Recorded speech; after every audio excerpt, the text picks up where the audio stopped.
Specially physics term 1 के लिए, जो क्वेश्चन आपके लिए काफ़ी इम्पोर्टेंट होने वाला है। इसलिए मैंने एक बार में मैं चाहूँ तो मोर देन 100 क्वेश्चंस को भी यहाँ पे मैं आपके साथ डिस्प्ले कर सकता था, लेकिन एक 20 क्वेश्चंस जिससे को कि आप देखो और उसमें समझ भी आए, एक लिमिट टाइम में वो चीज़ हमारा हो भी जाए, तो इसलिए मैंने 20 क्वेश्चन को सिलेक्ट किया है। तो चैप्टर 3 और क्लास 12 करंट इलेक्ट्रिसिटी का ये क्वेश्चन मैं आपको दिखाने जा रहा हूँ। यहाँ पे क्वेश्चन नंबर 1 आप देख सकते हो। यहाँ पे पहले क्वेश्चन में बोला गया है कि consider a current carrying wire current I in the shape of the circle.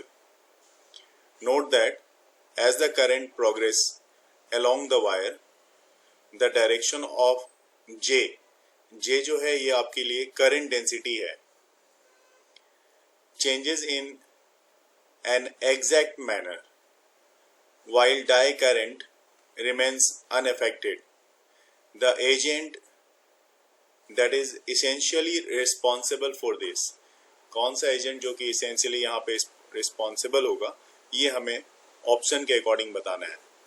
जैसा पहला ऑप्शन है source of EMF, option B electric field produced by charges accumulated on the surface of wire, option C the charges just behind a given segment of wire which pushed them just the right way by the repulsion, and D option the charges ahead। तो इसमें से कौन सा option सही होगा ये select करना है आपको। जो करंट डेंसिटी है J equal to current per unit area, ये रिलेशन होता है करंट डेंसिटी का। J equal to I by current per unit area से क्या फ्लो हो रहा है, हाँ उसको बतलाता है ये, है ना। और जैसा कि यहाँ पे दिया हुआ है कि कह रहा है कि consider a current carrying wire current I in a shape of a circle. ये देख सकते हो यहाँ पे एक सर्कल मैंने बना दिया है और इसमें मान लो करंट इस तरह से फ्लो हो रहा है, ठीक है, shape of a circle. Note that the current progress along the wire, the direction of J जो कि करंट डेंसिटी है, चेंजेस इन एग्जैक्ट मैनर, किस तरह से वो चेंज होगा, वाइल डाई करंट, यह जो करंट उसमें है जो अनअफेक्टेड करंट है उसके बारे में बोला जा रहा है। The agent that is essential responsible for this, कि जो एजेंट इसके लिए रिस्पॉन्सिबल होगा। बिल्कुल सही बात यहाँ पे जैसे आपने अभी बताया कि ऑप्शन बी होगा। बी क्योंकि आप यहाँ पे बता रहे हो कि electric field produced by charges, जो भी इलेक्ट्रिक फील्ड प्रोड्यूस होती है ना वो चार्जेस से प्रोड्यूस होती है। Charges accumulated on the surface of the wire, wire के सरफेस पे अगर चार्ज एक्युमुलेट हो, अगर चार्ज मान लो स्टेबल है, मूव नहीं कर रहा, तो वैसे केस में तो वहां पे करंट प्रोड्यूस तो होगा नहीं, ये तो सिंपल सी बात है। लेकिन यहाँ पे चार्ज एक्युमुलेट हो रहा है और एक्युमुलेट होने के कारण क्या होता है, जो करंट डेंसिटी J है ये चेंज होती है due to electric field produced by the charge accumulate. Charge के एक्युमुलेट होने से यहाँ पे क्या होता है, इलेक्ट्रिक फील्ड प्रोड्यूस होती है और करंट डेंसिटी में चेंजेस आता है, ठीक है। ऐसा इसलिए यहाँ पे आप ये बी वाला ऑप्शन जो आप देख रहे हो बिल्कुल सही और सटीक ऑप्शन है। लेकिन ए वाले ऑप्शन की भी बात कर लेते हैं, जब है हमारे पास ऑप्शन तो इसको भी देख लेते हैं।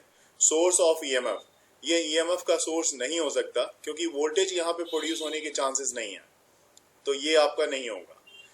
थर्ड आपका सी ऑप्शन देख लेते हैं, charges just behind a given segment of a wire which push them just the right way by repulsion. तो देखिए यहाँ पे charge just behind a given segment, just behind a given segment मतलब यहाँ पे अगर आप चार्ज है तो इसके पहले, ठीक इससे पहले यहाँ पे कहोगे, इसके पहले यहाँ पे चार्ज ले लिया आपने, ऐसा नहीं होता। क्योंकि चार्ज अगर एक्युमुलेट हो रहा है तभी उसमें करंट प्रोड्यूस हो रहा है, तो उसके पहले चार्ज नहीं हो सकता।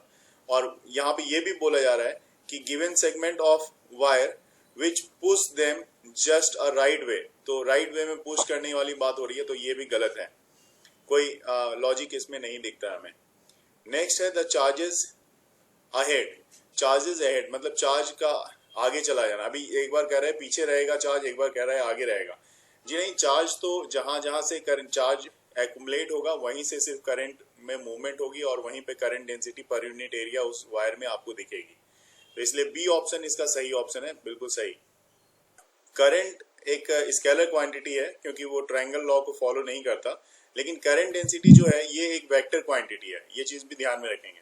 मैं पहले डायग्राम दिखाता हूँ। देखो जैसे to batteries of E1 and E2, वहां पे आपके पास ये गिवन है conditions, E2 is greater than E1 and the internal resistance R1 and R2 respectively are connected in parallel as shown in the figure. हमें मैं फिगर दिखाऊंगा, इससे पहले मैं यहाँ पे आपको एक ऑप्शन जो चार दिए हुए वो भी आप देखोगे। तो चलिए मैं फिगर दिखाता हूँ। पहले ये फिगर है, देख रहे हो यहाँ पे, ये इस पॉइंट पे A है और इस पॉइंट पे B है, ठीक है, दो टर्मिनल्स हैं और E1 और E2 इसमें दिया हुआ है। तो E1 और E2 आप देख पा रहे हो सर जी। तो इसको नॉर्मली भी बना सकते हैं ना फिगर को? कैसे बनाना चाहोगे आप? सीधा मतलब आप कहना चाहते हो कि इसको E1 ऐसा एक स्ट्रेट लाइन में ड्रॉ करके इस तरह से, है ना, ये इस तरह से यहाँ पे E1 होगा और यहाँ पे आप रेजिस्टेंस ले लोगे R1 इस तरह से, और दूसरा फिर आप इसी में पैरेलल में आप दूसरी सेल E2, ये E2 हो जाएगा। यस सर, ऐसा ना? हाँ बिल्कुल सही। आप मैं ड्रॉ कर रहा हूँ, आप बिल्कुल ऐसा भी ड्रॉ कर सकते हो। और इनफैक्ट थोड़ा सा कॉम्प्लिकेशन के लिए इस डायग्राम को दिखाया जाता है, लेकिन सिंप्लीफाई वे में सिंपली ये बिल्कुल इसी तरह से ड्रॉ होता है। तो ये देखो, ये बिल्कुल हो गया। और ये A और B टर्मिनल्स इसके लिए जो है, ये A है और उसका दूसरा टर्मिनल जो है वो B है। ये R1 है और ये R2 है, ठीक है, और ये E1 है और ये E2 है। बिल्कुल सही बात। इस तरह से सिंपल मेथड से आप दिखा सकते हो। अब क्वेश्चन पे आते हैं और क्वेश्चन के ऑप्शंस को आप देखोगे क्या दिया हुआ है। ऑप्शन ए जो आपके पास लिखा हुआ है, the equivalent EMF E equivalent of two cells, वो क्या है, between E1 and E2, that is E1 less than E equivalent जो है वो आ रहा है E1 और E1 से बड़ा और E2 से छोटा, मतलब E equivalent lies between E1 and E2। and option B, the equivalent EMF is smaller than 1, वो कह रहा है कि E1 से छोटा है equivalent EMF। Option C, the equivalent जो EMF है given by E equivalent, ये this one is the sum of E1 plus E2 always, and equivalent जो लास्ट है this one is independent of internal resistance, इसमें R1 और R2 का role नहीं है, ऐसा ये कह रहा है। The equivalent of this combination is given by E equivalent, you can write like this, E1 upon R1 plus E2 upon R2 upon में 1 by रेजिस्टेंस भी पैरेलल में है, आप देख पा रहे हो, 1 by R1 plus 1 by R2। अब इसमें आपको क्या करना है, मान लिया आपने अगर नेक्स्ट स्टेप में अगर आपने E1 कॉमन ले लिया तो ये आ जाएगा आपका 1 by R1 plus E2 by E1 upon में R2 upon 1 by R1 plus 1 by R2, and then इस तरह से आप यहाँ पे E2 इक्वल टू आप दिखा सकते हो, E2 this one is E1 by E2 upon में R1 प्लस 1 by R2 और फिर अपॉन में वैसे ही रहने देना है, 1 by R1 plus 1 by R2। ऐसा इसलिए मैंने किया क्योंकि मैं चाहता हूँ कि जैसा कि मुझे देखना है यहाँ पे कि E2 by E1 ये this one is greater then 1 होगा, क्योंकि दिस इम्प्लाइज अगर आप 1 by R1 ले रहे हो प्लस E2 by E1 ले रहे हो, ध्यान से देखना, अपॉन R2 ले रहे हो, पहला वाला केस, ये वाला आप ले रहे हो, ठीक है, यहाँ पे 1 by R1 E2 by E1 by R2 किया है और अपॉन में 1/R1 प्लस 1/R2। ये जो कंडीशन है ये जो बता रहा है this one is greater then 1, इस तरफ ये जो वैल्यू दे रहा है ये ग्रेटर देन 1 है, और इसी के बारे में आप ये भी कर सकते हो, और E इक्विवेलेंट जो है this one is greater than E1। तो पहली चीज तो यहाँ पे ये बात आ गई, ठीक है। वहीं दूसरे स्टेप में आप देखना चाहोगे कि अगर मैं जैसे E2/E1 था, ये पहला वाला जो मैंने लिया है E2/E1 है, और दूसरे स्टेप में मैं E1/E2 ले लेता हूँ, तो E1/E2 से अगर मैं दिखाऊं तो ये लेस देन 1 यहाँ पे मिलेगा हमें, क्योंकि अगर मैं इस तरह से दिखाऊं E1/E2 अपॉन में R1 प्लस 1/R2 और ये अपॉन 1/R1 प्लस 1/R2। देखो कैलकुलेशन यहाँ पे जरूर है, लेकिन ये एक बेहतर क्वेश्चन है। आपको मैं यही कहूँगा कि इसमें इतना टाइम देने से अच्छा है कि आप इसके आंसर को याद कर लेना कि क्या आ रहा है इस तरह का, और ज़्यादा नहीं, एक ही दो क्वेश्चन इस तरह का होता है। तो यहाँ पे E इक्विवेलेंट जो आ रहा है ये देखो आप, ये लेस देन E2 आ रहा है। इससे ये आपका साफ पता लगता है कि E1 और E2 ये जो है this one lies between E equivalent, ये E इक्विवेलेंट के बीच में लाइज कर रहा है। तो अब मैं ऑप्शन की बात कर लूँ तो ऑप्शन पे चल के देख लेते हैं मेरा ऑप्शन कौन सा सही है। तो ये देखो जो पहला ऑप्शन आपको दिख रहा है कि दिस वन E इक्विवेलेंट जो है ये आप देखो यहाँ पे E2 इधर है और ये E1 है, ये E इक्विवेलेंट के बीच में लाइज कर रहा है, ठीक है। तो फर्स्ट वाला ऑप्शन यहाँ पे आपके लिए सही है। डायग्राम में आपको बनाता जाऊंगा, समझाता जाऊंगा। अभी क्वेश्चन नंबर 3 देख लेते हैं। A resistance R is to be measured using a meter bridge. Student choose the standard resistance S to be 100 ohm. He finds the null point. Null point उसे मिल रहा है कितने पे? 2.9 पे, ठीक है ना। उस स्टूडेंट को नल पॉइंट मतलब आपने प्रैक्टिकल किया हुआ है तो वो आपको 2.1 पे मिल रहा है। मतलब ये आपका L1 है एक तरह से कहा जाए तो, ये L1 लेंथ है, आपको समझना है यहाँ पे L1 लेंथ है, इतने सेंटीमीटर पे मिल रहा है। He holds to attempt to improve the accuracy. Which of the following statement is useful? Is a useful way. कौन सा ज्यादा यूजफुल होगा? अब यहाँ पे आपको देख के बताना, यहाँ पे डायग्राम की रिक्वायरमेंट नहीं है, बिना डायग्राम के ही आप यहाँ पे बता सकते हो, क्योंकि प्रैक्टिकल। एस क्या है सर? क्या कह रहे हो? एस किस चीज को डिनोट कर रहा है? आप क्या करते हो, देखो आप रेजिस्टेंस, जब आप मीटर ब्रिज लेते हो तो मीटर ब्रिज में एक तरफ तो रेजिस्टेंस बॉक्स होता है ना। Yes sir. प्रैक्टिकल वाला पार्ट आपको याद है ना? Yes sir. ये मैं दिखाऊं अभी पूरा का पूरा रेजिस्टेंस बॉक्स। ये आपका मतलब ये रेजिस्टेंस बॉक्स रहा, ये रेजिस्टेंस अननोन रेजिस्टेंस रहा, ये गैल्वेनोमीटर है आपका। इस पॉइंट, ये पॉइंट जहाँ पे भी नल पॉइंट आपको मिल रहा है। और फॉर्मूले की बात कर लें, मजे की बात तो ये है कि फॉर्मूला जो आपके पास R/S आपको याद होगा, अगर इसकी और इसकी रेशियो इक्वल टू, ये अगर L1 होता था तो ये 100 - L1 से रिप्रेजेंट करते थे आप, तो L1 अपॉन 3 आ जाएगा तो फिर 100 - L1, ये तो याद ही होगा आपको। Yes sir. सर ये 2.9 ही आ जाएगा। देख लेते हैं R/S जो है ये 2.9 दिया हुआ है, इस 2 अभी एस भी सर 100 दिया हुआ है, तो ये ऑब्वियस सी बात है। देखो अगला वाला जो रेशियो होगा ना वो 97.1 का होगा। अगर एक 2.9 है, ये 2.9 लेंथ है, तो दूसरी वाली लेंथ कितनी होगी? 97.1 की होगी, 97.1 है ना। तो यस सर। तो वैल्यू जो S की होगी, अब वो निकालनी है आपको कि S की वैल्यू क्या होगी। तो अगर आप S की वैल्यू देखोगे तो S इक्वल टू क्या लिखोगे आप? देखो जरा S इक्वल टू क्या लिखोगे? 100 दिया हुआ है सर, निकाल के देखो। अब बात को आप समझ लो पहले एक बार, यहाँ पे मैं जो बता रहा हूँ एक बार देख लो आप। तो जैसा कि यहाँ पे आपका कहना है कि जो S की वैल्यू है ये लगभग 33 टाइम्स, अगर मैं डिवाइड करके देखूं इसको तो लगभग 33 टाइम्स जो है दैट ऑफ R होने वाली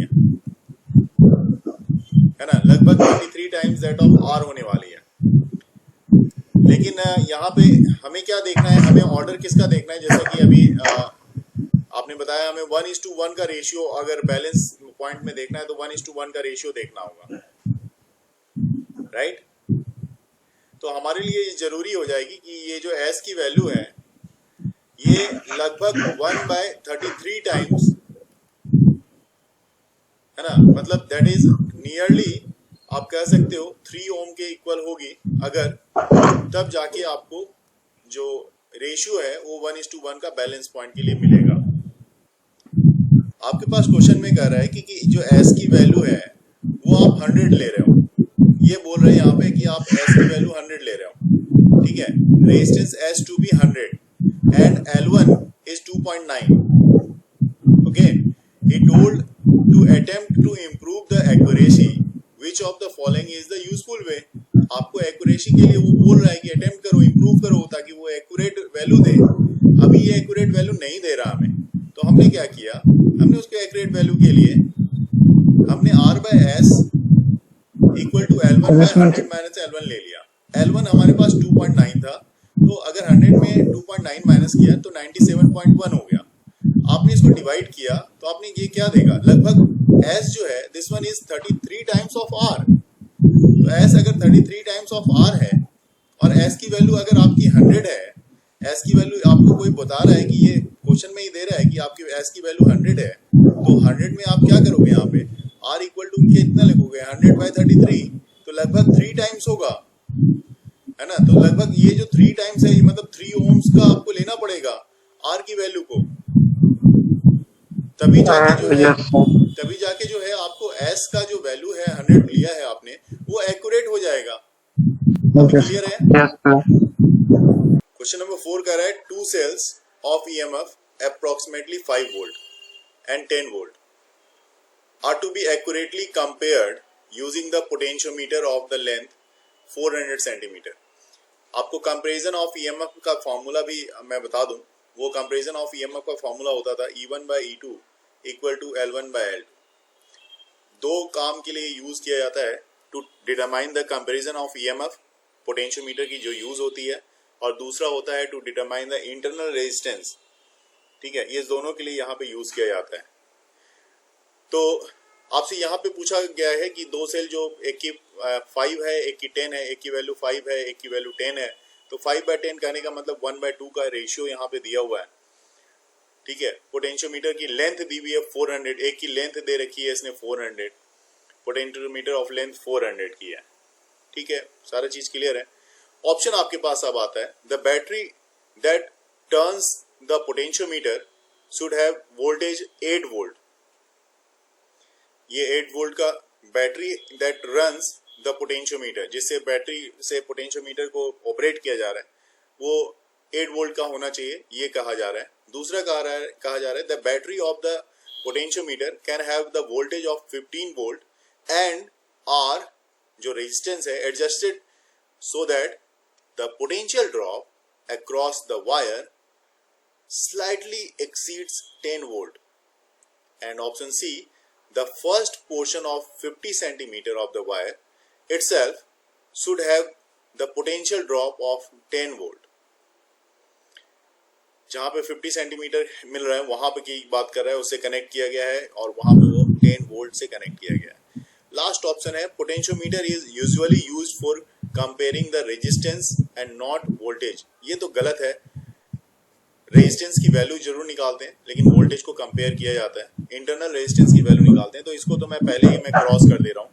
अब आप देखो एक बार और मुझे बताओ, बी बिल्कुल सही आप बता रहे हो, बी होगा। जब भी आप पोटेंशियोमीटर में कनेक्ट कर रहे हो, यहाँ पे अगर जैसे आपके पास 5 वोल्ट है और आपके पास 10 वोल्ट है, तो ये 5 और 10 वोल्ट मतलब E1 और E2 है, जैसा मैंने यहाँ पे लिखा E1 और E2 है।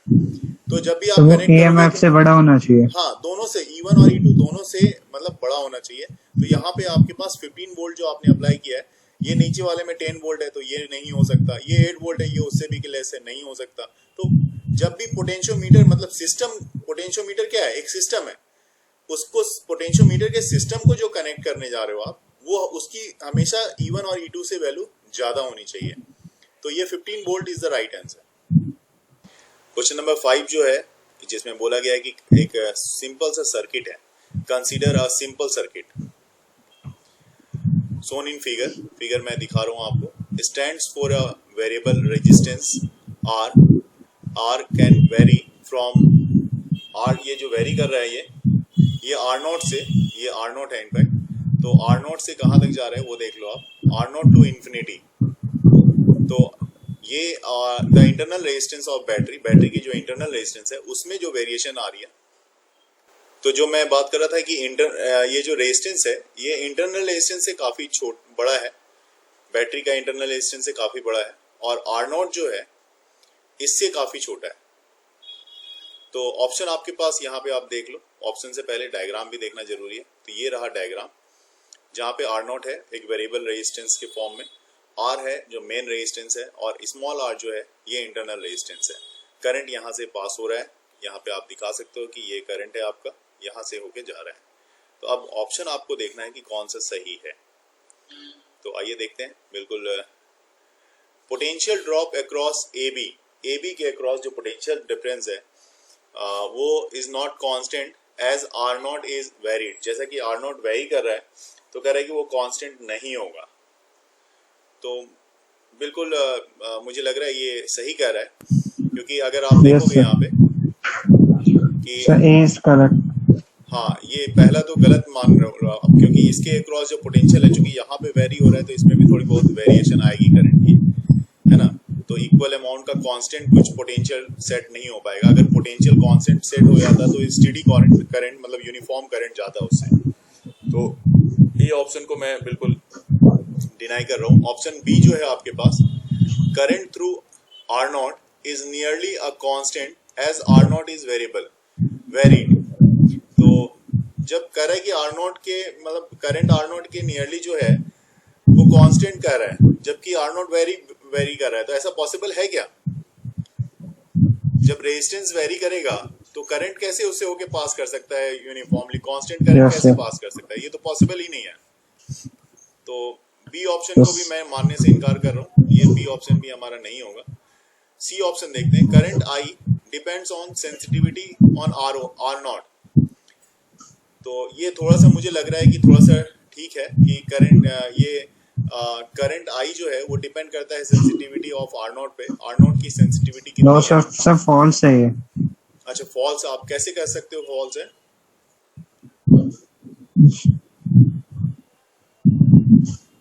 मैंने पढ़ा था सर। ओके, तो चलिए अभी मैं बताता हूँ यहाँ पे। और current I depends on sensitivity. देखिए करंट R0 जो है, जैसा यहाँ पे आपने बताया फॉल्स है। R0 जो है चूंकि ऑलरेडी वहाँ पे R0 क्या है आपका वेरिएबल है, तो करंट उस पर डिपेंड करेगा नहीं। ये बात तो बिल्कुल सही बोला आपने।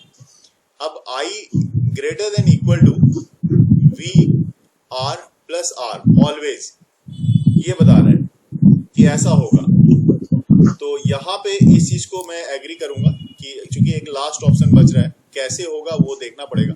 लास्ट ऑप्शन को मैं यहाँ पे सही ठहरा रहा हूँ, बिल्कुल सही है। आने वाले यहाँ पे मैं डिस्कस कर देता हूँ आपसे कि कैसे होगा। देखिए जहाँ पे पैरेलल ग्रुपिंग का सवाल है, यहाँ पे पैरेलल में ग्रुपिंग किया हुआ है रेजिस्टेंस का, तो पोटेंशियल डिफरेंस जो होगा हर एक रेजिस्टेंस के अक्रॉस, उसमें जो होगा डिस्टर्बेंस होगी, और उसका जो रेशियो होता है, जैसे आप फॉर्मूला क्या होता है, I equal to I directly proportional होता है, इनवर्सली प्रोपोर्शनल होता है R के।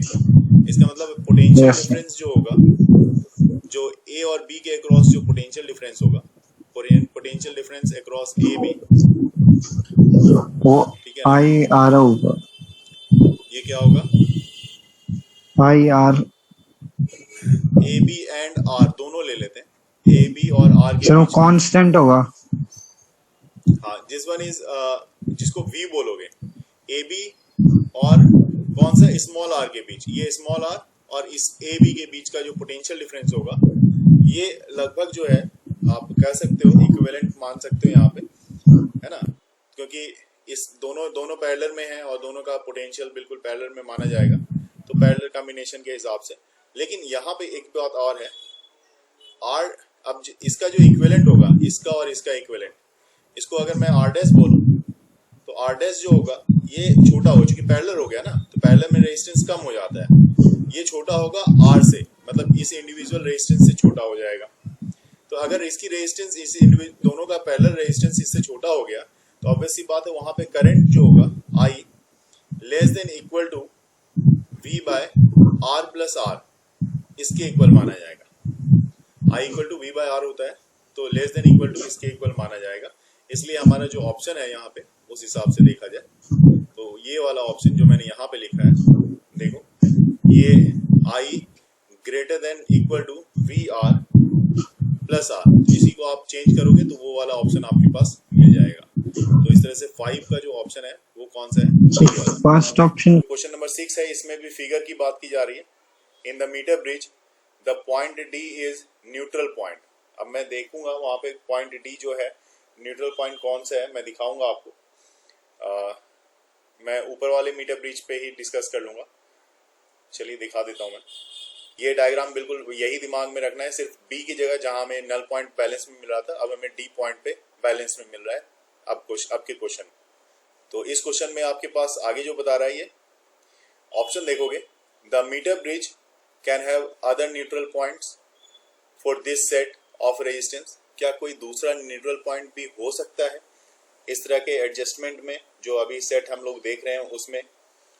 नेक्स्ट देखो, when the jockey contacts a point on meter wire left on D, current flows to B from the wire। क्या B वायर से current flow करेगा? तो देखिए, जब बैलेंस पॉइंट हो जाता है या न्यूट्रल पॉइंट हो जाता है तब तो करंट फ्लो नहीं करता, मुझे जहां तक पता है। बाकी आप देखो नेक्स्ट सी पॉइंट। सर एक बार फिगर, हाँ मैं फिगर दिखाता हूँ अभी फिर से। when jockey constant a point on the meter wire to right of D side में बता रहा है, the current flows from B to the wire through a galvanometer।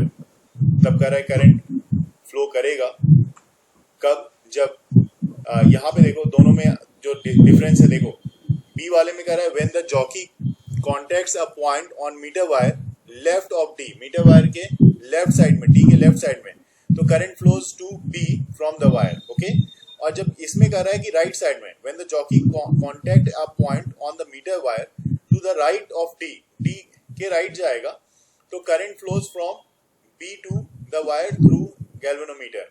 और लास्ट ऑप्शन भी देख लेते हैं, when R is increases the neutral point shifted to left. R को अगर इंक्रीज कर दिया जाए तो जो पॉइंट है, मतलब जो जॉकी का पॉइंट होगा है ना, न्यूट्रल पॉइंट जो है वो शिफ्ट कर जाएगा लेफ्ट की तरफ। ये सारे ऑप्शन हमारे पास दिए हुए हैं। अब डायग्राम पे आते हैं। यहाँ पे मैंने डी लिया हुआ है और मैंने ये भी आपसे बात की हुई है, यहाँ पे बताया हुआ है मैंने कि एल एक तरफ लेफ्ट साइड में एल है और राइट साइड में जो है 100 माइनस एल है। ठीक है, मतलब आप ये कह सकते हो कि बी से सी तक का जो है वो क्या है, बी सी 100 माइनस एल है और ये वाला इतना दिया हुआ है। तो अब आपको यहाँ पे देखना है, देखो नॉर्मली क्या होता है कि आप फॉर्मूले पे जब जाते हो तो फॉर्मूला आपको ये बोलता है कि P by Q equal to R by S, है ना, जो रेशियो होता है P by Q equal to R by S, ऐसा लिखते हो आप। तो जहां तक ये BC का सवाल है, BC 100 माइनस एल है और AB जो है वो L है।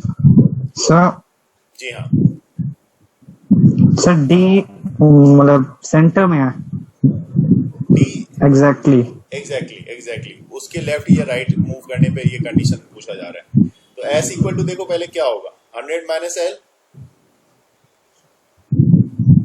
बाय एल वो इंटू आर। S की वैल्यू तो ये निकलेगी ना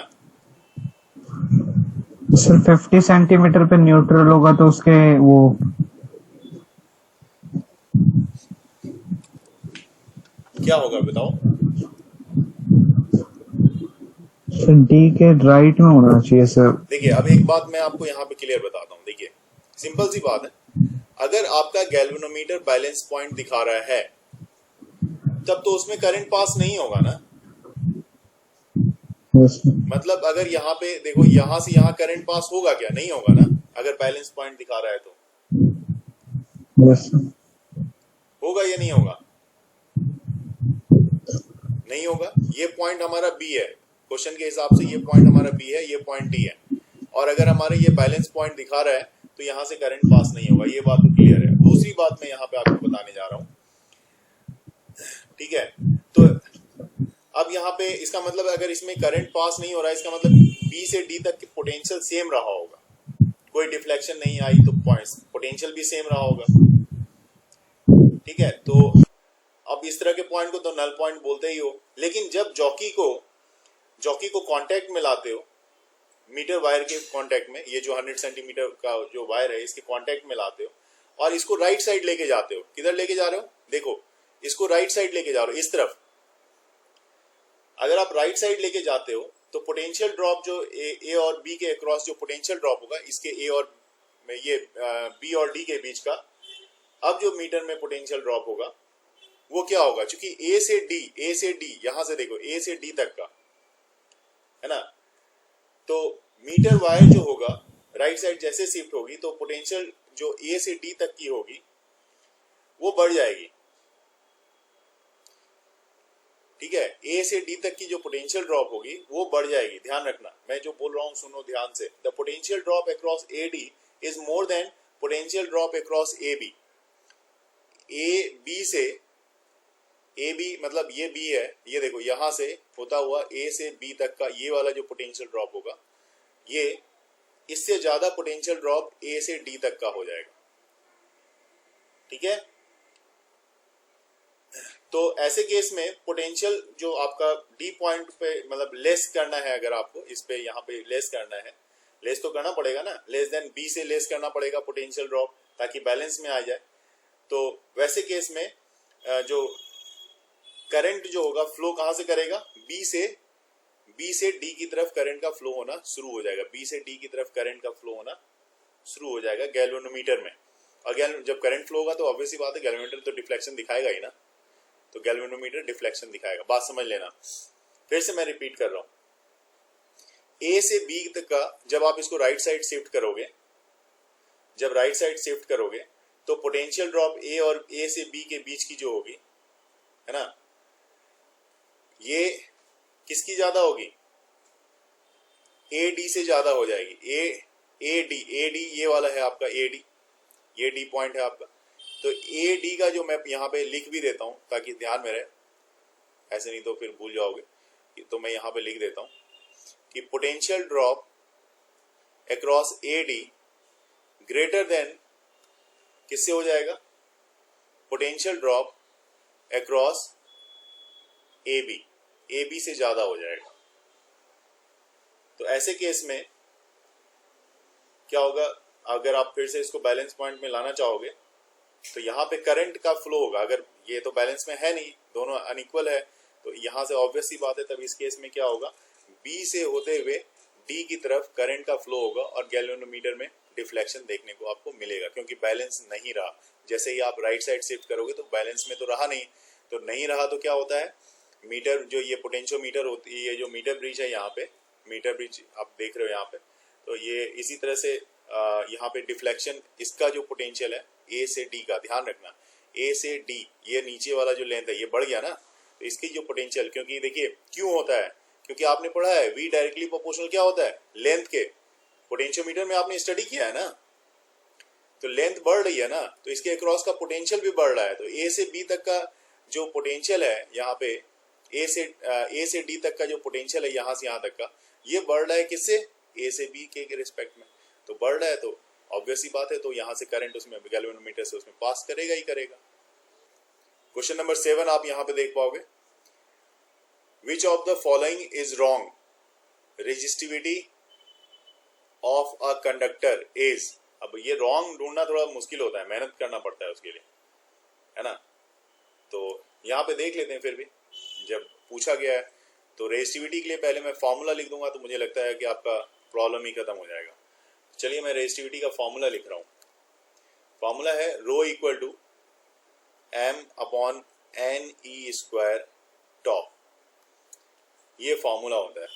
तो देखिए ये इंडिपेंडेंट ऑफ टेम्परेचर, टॉ जो है ना ये टेम्परेचर को बताता है, तो गलत स्टेटमेंट हमें चुनना है, ये भी बात मैं पहले बता रहा हूँ, ठीक है ना। तो क्या इंडिपेंडेंट है टेम्परेचर से? तो टेम्परेचर तो यहाँ पे है ही, तो टेम्परेचर से इंडिपेंडेंट है नहीं, तो ये इस हिसाब से रॉन्ग स्टेटमेंट ये होना चाहिए। Inversely proportional to the temperature, inversely proportional है। Independent of the dimension of the conductor, कि कंडक्टर का कैसा डायमेंशन है, मतलब उसका एरिया ऑफ क्रॉस सेक्शन कैसा है, उससे इंडिपेंडेंट कहने की बात कर रहा है। तो नहीं, ऐसा तो नहीं है, यहाँ पे मास भी है, चार्ज भी है, सब कुछ है, उससे इंडिपेंडेंट हो नहीं सकता। Less than the resistivity of semi conductor, तो नहीं, ऐसा भी नहीं है कि इसकी रेजिस्टिविटी जो है सेमी कंडक्टर से कम होगी, ऐसा भी नहीं है। तो फर्स्ट वाला ऑप्शन ही आपके लिए यहाँ पे सुटेबल है, पहला ऑप्शन ये सही होगा। देख लेते हैं क्वेश्चन नंबर 8 क्या कर रहा है। Drift velocity Vd varies with intensity of electric field as per the relation, किस तरह से ये वेरी करता है ड्रिफ्ट वेलोसिटी इलेक्ट्रिक फील्ड के साथ। तो फॉर्मूला तो आपको पता ही है ड्रिफ्ट वेलोसिटी का, है ना, मैंने बहुत बार इसको डिस्कस भी किया है, यहाँ पे भी फॉर्मूला आपको पता होगा।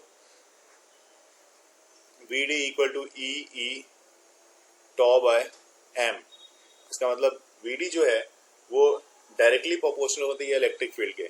तो मेरे ख्याल से ऑप्शन ए यहाँ पे दिया हुआ है, इसमें कुछ करने की जरूरत है नहीं, दूसरे किसी ऑप्शन पे जाने की जरूरत नहीं है।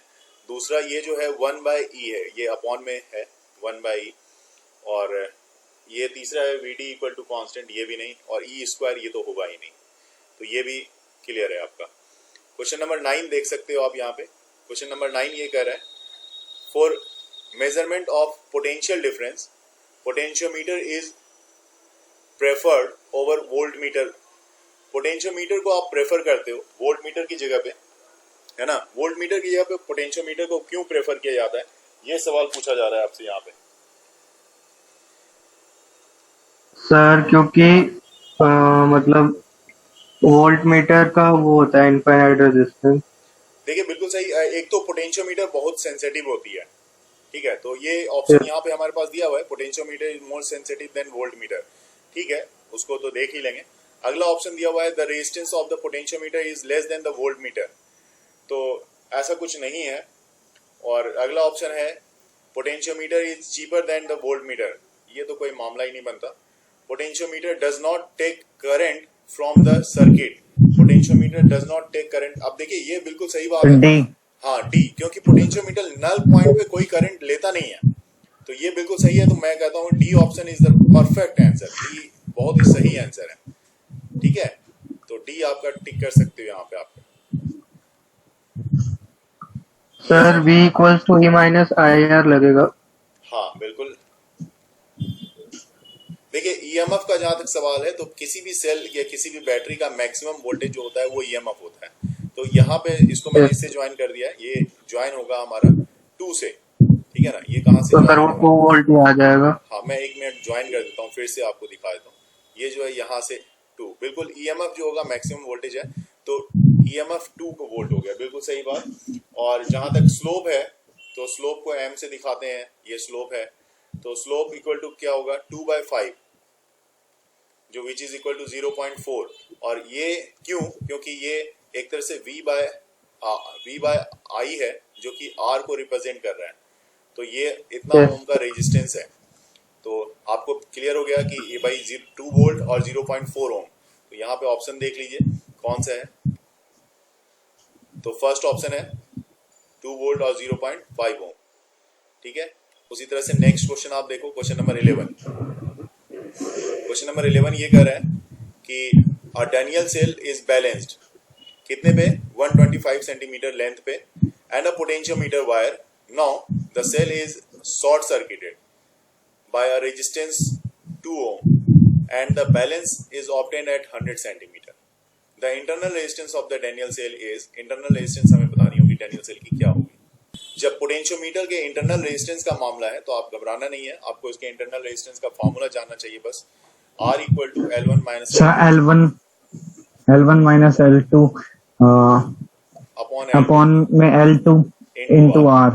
बस अब यहाँ पे देखो L1 माइनस L2 मतलब 125 ये है, और क्या है 0.5 100 है, तो इसमें माइनस करोगे L2 माइनस L1 में, तो ये 25/100 इंटू रेजिस्टेंस आपका 2 है, तो मतलब 25 4 जा 100 और 2 2 जा 4 मतलब 1/2 मतलब 0.5। 0.5।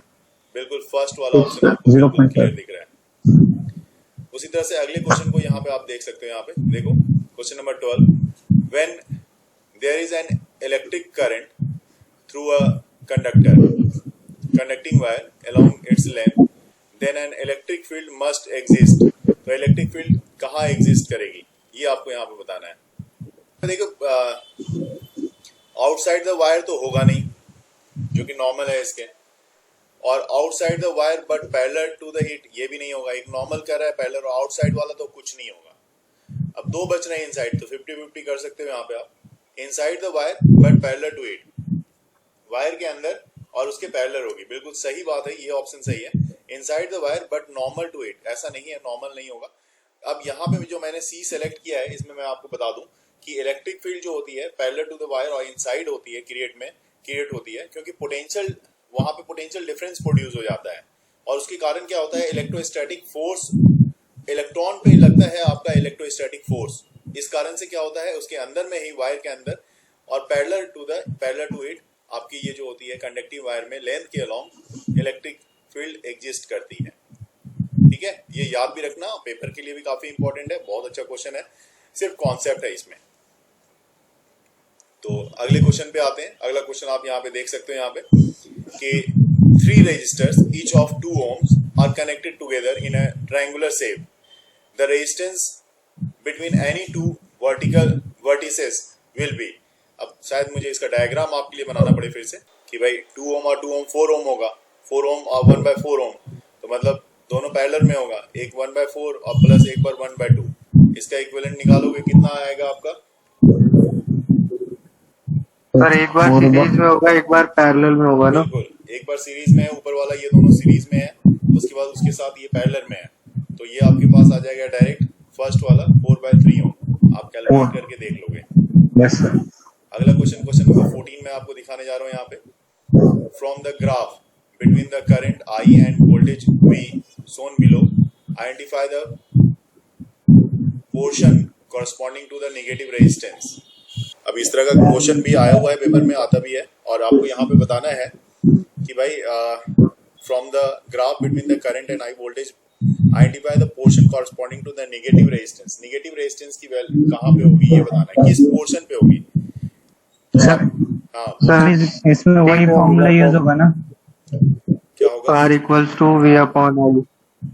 हाँ बिल्कुल, R is equals to V upon I। बिल्कुल सर CD। बिल्कुल, ये यस जो सर, वो portion भी आप डाउन देख हो रहे रहा है हैं, तो बिल्कुल सही, क्योंकि ये ग्राफ जो है निगेटिव में C और D वाला जा रहा है ना। जो ग्राफ Yes, का sir। पोर्शन है जो निगेटिव की तरफ जा रहा है कर्व, ये C और D के बीच का है, तो CD होगा और कोई दूसरा नहीं होगा, तो CD यहाँ पे D वाला ऑप्शन सही है। कौन सा है, D वाला या C वाला? C वाला ऑप्शन, बिल्कुल सही, C वाला ऑप्शन। चलिए अगले क्वेश्चन को देख लो, क्वेश्चन नंबर 15।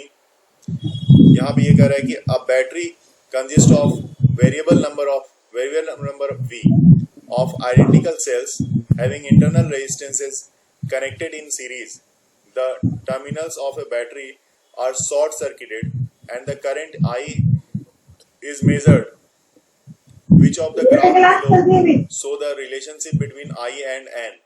तो ये 4 ग्राफ हैं A, B, C, D, इसमें से I और N के बीच का रिलेशन हमें कौन सा सही है वो हमें यहाँ पे बताना है।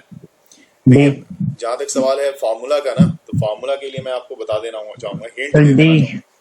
I इक्वल टू होता है NE/NR, तो दैट मींस NN कैंसिल होगा तो कट जाएगा sir.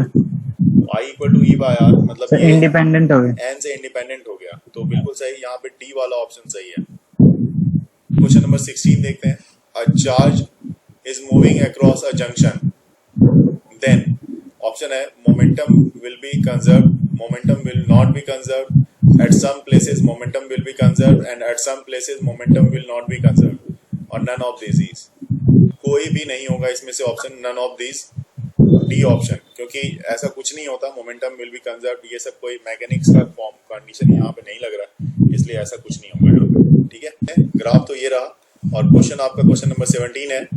Which of the following IV graph represent the ohmic conductor. बिल्कुल सही, ओमिक कंडक्टर के लिए तो यही होता है, आपसे अभी मैंने रिसेंट में भी मैंने ग्राफ डिस्कस किया था, आपको याद होगा, है ना, ओमिक, नॉन ओमिक और कॉपर के लिए, कॉपर के केस में और सेमीकंडक्टर के केस में, गैलियम आर्सेनिक के केस में सारे ग्राफ। तो यहाँ पे ओमिक कंडक्टर के केस में तो बिल्कुल V डायरेक्टली प्रोपोर्शनल आई होता है, तो यही ग्राफ होगा, कोई डाउट नहीं है। बहुत अच्छा कि the VI characteristics shown in figure represent VI characteristics क्या दिखलाता है। तो अब यहाँ पे भी एक छोटा सा ग्राफ आपको मैं यहीं पे ड्रॉ कर देता हूँ, जो ग्राफ आपके लिए बनना है वो ग्राफ आप यहाँ पे देख सकते हो। ये देखो, इस तरह का ग्राफ है और यहाँ पे करंट और इसके बीच का है, मैं ग्राफ यहाँ पे दिखा रहा हूँ। ये करंट Y एक्सिस में है और X एक्सिस में आपका V है और एक ग्राफ जो बना हुआ है वो कुछ इस तरह का है और नीचे भी इसी तरह से ऐसा। इस ग्राफ के बारे में बताना है कि इस ग्राफ की प्रॉपर्टी कैसी होगी। तो ओमिक तो होगी नहीं क्योंकि स्ट्रेट लाइन होता है, ठीक है, और सुपर कंडक्टर और इंसुलेटर के लिए भी ये नहीं है। सुपर कंडक्टर का ग्राफ मैं बताऊंगा आपको, जिससे मैं बताऊंगा अभी इंसुलेटर के लिए भी, यहाँ पे मैं बताऊं आपको ये इंसुलेटर के लिए नहीं है, इंसुलेटर में करंट पास होगा नहीं, इसलिए बढ़ने या घटने का मामला ही नहीं है। तो नॉन ओमिक कंडक्टर के लिए ग्राफ पॉसिबल है। क्वेश्चन नंबर 19 आप देख सकते हो। सर ओरिजिन से क्वेश्चन नंबर 19 में क्या, which of the following is correct for VI graph of a good conductor. Good conductor के लिए कौन सा ग्राफ करेक्ट है? ऑप्शन में दिखा देता हूँ, यहाँ पे 4 ग्राफ है, यहाँ पे ये 4 ग्राफ है, इसमें से कौन सा लग रहा है आपको गुड कंडक्टर के लिए सही है? देखिए प्योर कंडक्टर के लिए तो ये है, लेकिन गुड कंडक्टर की बात हो रही है तो ऑब्वियस ही बात है इससे कुछ ज्यादा ही होगा। तो मैं बता दूं आपका, जब भी होगा यहाँ पे आप ए ऑप्शन टिक करोगे, ये सही है। और आजकल लास्ट क्वेश्चन पे मैं आ रहा हूँ, क्वेश्चन नंबर 20। क्वेश्चन नंबर 20 आप देख सकते हो यहाँ पे, द रेजिस्टिविटी ऑफ एलवाई मैग्नीन। एलवाई तो पता ही है, एक एलवाई है, मैग्नीन मतलब ये सारा है, मैग्नीन है, कॉन्स्टेंटेन है, ये सब एलवाई में आता है। तो nearly independent of the temperature, increases rapidly with increase in temperature, decreases with increase in temperature, increases rapidly with decrease in temperature। ऐसा प्रैक्टिकल में भी ये इस तरह का सवाल पूछा जाता है, एक्सटर्नल पूछते हैं। तो आपको इसके बारे में मैं नॉलेज दे दूं, फर्स्ट वाला ऑप्शन जो होगा वो सही होगा, नियरली इंडिपेंडेंट ऑफ टेम्परेचर। ठीक है, ये नियरली इंडिपेंडेंट होता है टेम्परेचर का। तो इस तरह से ये 20 क्वेश्चंस का सेट मैंने आपके साथ आज डिस्कस किया है, ठीक है, और इसकी वीडियो मैं आपको शेयर कर रहा हूँ, चेक कर लेना, देख लेना आपको, ठीक है।